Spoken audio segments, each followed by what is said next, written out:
नमस्कार, मैं हूं अंजलि इस्टवाल। बेतहाशा महंगाई के बीच आम लोगों को राहत देने वाली खबर आई है। केंद्र सरकार ने एक बड़ा ऐलान किया है।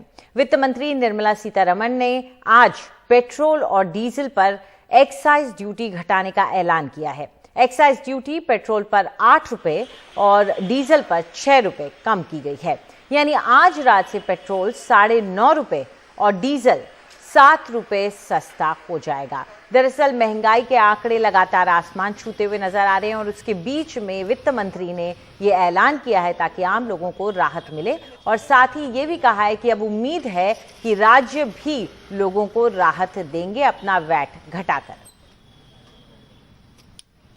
वहीं केंद्र सरकार ने उज्ज्वला योजना के लाभार्थियों को भी राहत देने का ऐलान किया है। उज्ज्वला योजना के लाभार्थियों को 12 सिलेंडर तक 200 रुपए प्रति सिलेंडर की सब्सिडी दी जाएगी। वित्त मंत्री ने ट्वीट कर कहा कि हम प्रधानमंत्री उज्ज्वला योजना के 9 करोड़ से ज्यादा लाभार्थियों को 200 रुपए प्रति गैस सिलेंडर की सब्सिडी देंगे। इससे हमारी माताओं और बहनों को मदद मिलेगी। और प्रधानमंत्री नरेंद्र मोदी ने इस पर ट्वीट किया है और कहा है कि हमारे लिए हमेशा लोग पहले होते हैं। आज का फैसला हमारे नागरिकों को राहत प्रदान करेगा और जीवन की सुगमता को आगे बढ़ाएगा।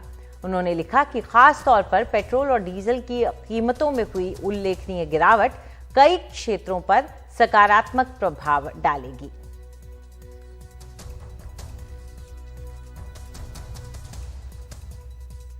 बहुत अच्छी, बहुत स्वागत योग्य कदम है ये सरकार की, और इससे जनता को कुछ न कुछ राहत पहुंचेगा।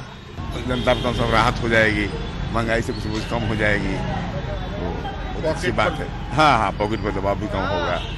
अच्छा हुआ सर, कम हुआ तो बहुत अच्छा हुआ। कुछ और कम हो तब हम लोग के लिए सही रहे ना। महंगाई तो चरम सीमा पे है ही। बहुत अच्छा किया। गरीब आदमियों को बड़ी बढ़िया, गाड़ी चलाने वाला तो बहुत हालात खराब किया हुआ था। तेल गैस का तो बिजनेस करने वाला का और का हो गया था। कमर्शियल वाला सिलेंडर बहुत ज़्यादा दाम बढ़ गया था इस बार। अच्छा लग रहा सुनने। मैं आपको यही बोलूँगा कि अगर सरकार ने ये काम किया है तो काफ़ी अच्छा काम किया है, क्योंकि लोगों को राहत होनी बहुत ज़रूरी है इस टाइम। तो 105 रुपये है इस टाइम, और अगर 9 रुपये होगा तो लोग और भी ज़्यादा खुश होंगे इस चीज़ के लिए।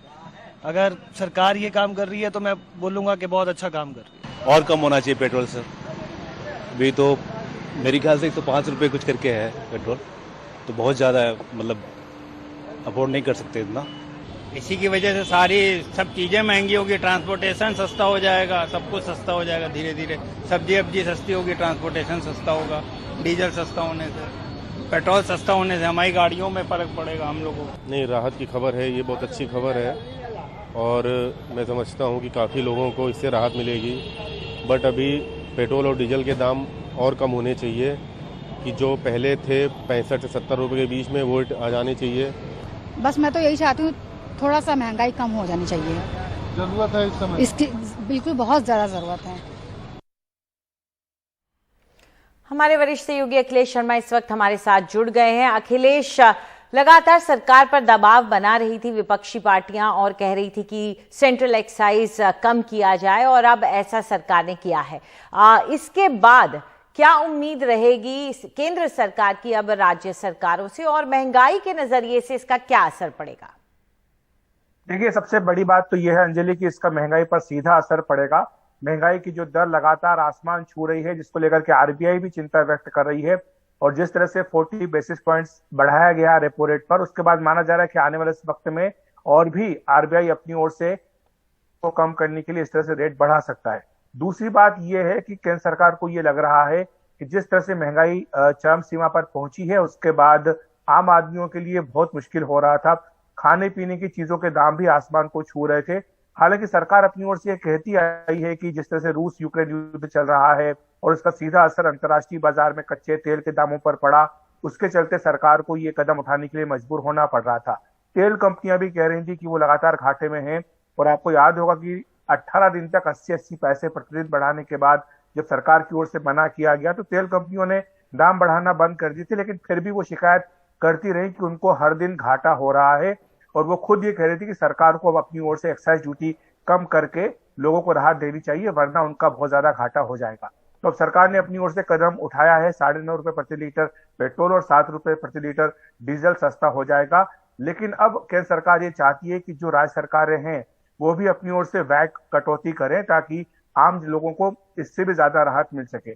सरकार का यह कहना है कि पिछले साल नवंबर में जब उन्होंने पेट्रोल पर 5 रुपए और डीजल पर 10 रुपए की कटौती की थी एक्साइज ड्यूटी में, तो उसके बाद जो बीजेपी शासित और एनडीए शासित राज्य वहां पर वैट में कटौती की गई। करीब 35,000 करोड़ रुपए का घाटा उनको नवंबर से लेकर मार्च तक उठाना पड़ा। लेकिन 7 राज्य ऐसे हैं विपक्ष के जिन्होंने की अपनी ओर से कोई कटौती नहीं की और करीब 14,000 करोड़ रुपए नवंबर से लेकर मार्च तक कमाए हैं। तो ऐसे में इन विपक्ष के शासन वाले राज्यों में इसमें तमिलनाडु है, महाराष्ट्र है, केरल है, पश्चिम बंगाल है, झारखंड है, इन तमाम राज्यों को अपनी ओर से वैट में कटौती अब करनी चाहिए ताकि लोगों को और ज्यादा राहत मिल सके। जी, शुक्रिया इस पूरी जानकारी के लिए अखिलेश। और आगे बढ़ते हैं। पेट्रोल डीजल तो सस्ता हो गया है, लेकिन सीएनजी के दाम लगातार बढ़ रहे हैं। आज 6 दिनों में दूसरी बार सीएनजी के दाम बढ़े। दिल्ली एनसीआर में सीएनजी की कीमतों में 2 रुपए प्रति किलो का इजाफा हुआ। दिल्ली में अब ग्राहकों को 1 किलो सीएनजी के लिए 75 रुपए 61 पैसे चुकाने पड़ रहे हैं। इसका सबसे ज्यादा असर उन कैब चालकों पर पड़ रहा है जो दिल्ली एनसीआर इलाकों में गाड़ी चला रहे हैं, जहां पर सीएनजी से ही गाड़ियां चलती हैं। और रुक करते हैं मध्य प्रदेश से आ रही एक चौंकाने वाली खबर का। मध्य प्रदेश के नीमच में एक बुजुर्ग के साथ एक बेहद अमानवीय हरकत हुई और उसका वीडियो बनाया गया। यहां मानसिक तौर पर बीमार एक शख्स को बेरहमी से पीटा गया। अगले दिन उनका शव मिला। मोहम्मद नाम है, 59 सेकंड के वायरल वीडियो में 65 साल के बुजुर्ग को 14 दफे थप्पड़ मारने वाला शख्स दिनेश कुशवाहा मनासा से बीजेपी की पूर्व पार्षद का पति है।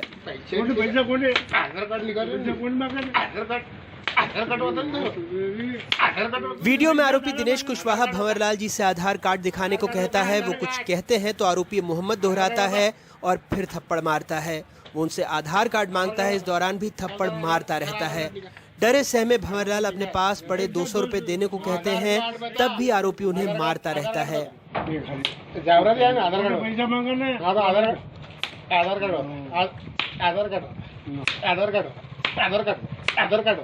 चलो बता आधार कार्ड बता।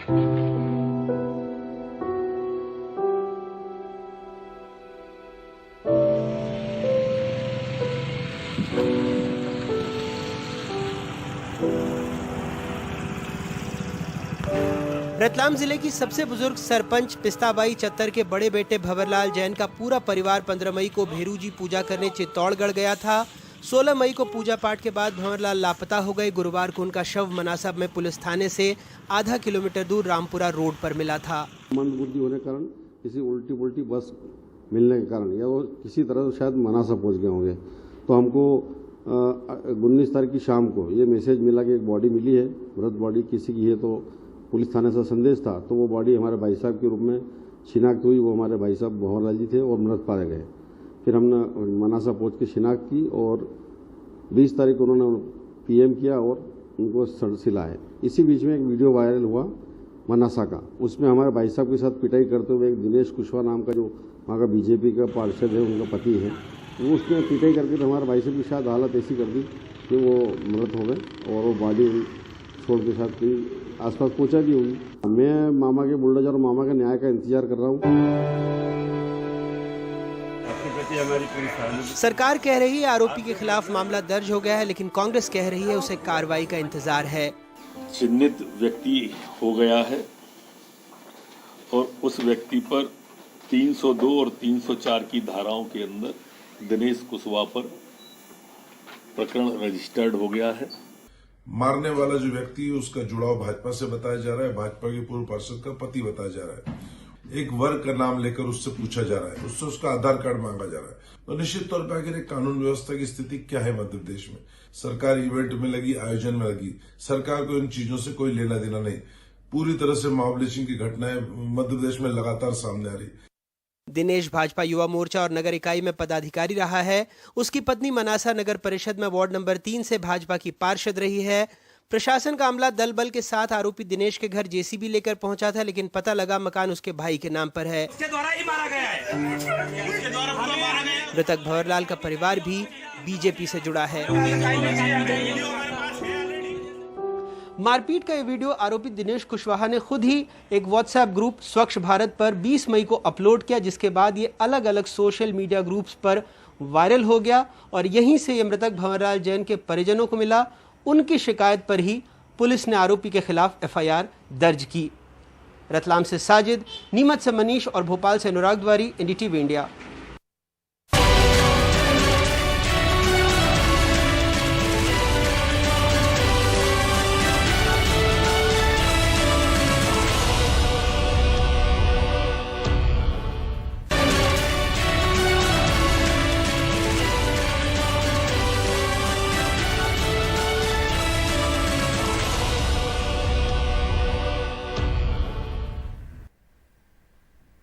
असम में बाढ़ का कहर जारी है। बाढ़ से अब तक 18 लोगों की मौत हो चुकी है। असम के 31 जिलों में 8 लाख से ज्यादा लोग बाढ़ की चपेट में हैं। हजारों लोग बेघर हो चुके हैं। करीब 1 लाख लोग इस वक्त राहत शिविरों में रह रहे हैं।